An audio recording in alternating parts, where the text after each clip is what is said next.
Во оваа соба нема дневна природна светлина поради новоизграден објект до куќата на Живка Велјановска, за кој таа алармира дека институциите носеле контрадикторни решенија.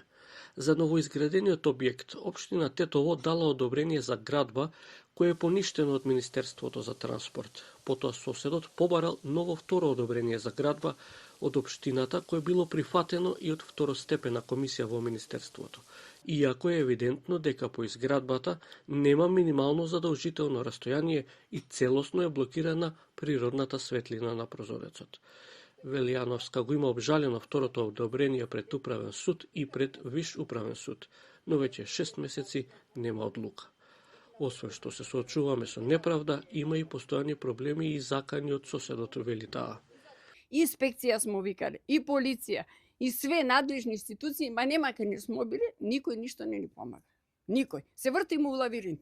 Ни изгради објект позади, ни затвори пенџер, позади, ја исече стрејата, куќата ни ја разниша, олуците ги онади, чатијата треба да се направи, не пушта да исчистимо горе оџак, паѓаа черамиди. Побаравме, но не добивме образложение од општина Тетово и Министерството за транспорт како е можно за истиот предмет еднаш да не се дозволува градба, а со второто барање да му се одобри градењето на соседот на Велјановска. Нивните одговори се темелат на тоа дека со документацијата е се во ред, но нема одговор што е со фактичката состојба на самото место каде нема минимално растојание. Што се однесува за предметот број 10/331/2023. Истата е во тек до завршување на жалбената постапка согласно одредбите од Законот за општата управна постапка.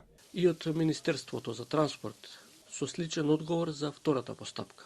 Во однос на втората постапка, постапувајќи по Законот за општа управна постапка и по увид на целокупната документација, Министерството за транспорт ја одби жалбата на физичкото лице, а во однос на издаденото одобрение за градење од страна на општина Тетово. За конкретната постапка, Управниот суд ја потврди одлуката на Министерството за транспорт со кое се одбива жалбата на барателот. Велјановска и соседот се сопственици на по еден кат во двокатна куќа со посебни влезови и дворови пред и зад објектот. Се води и судски спор и за физичка делба на куќата.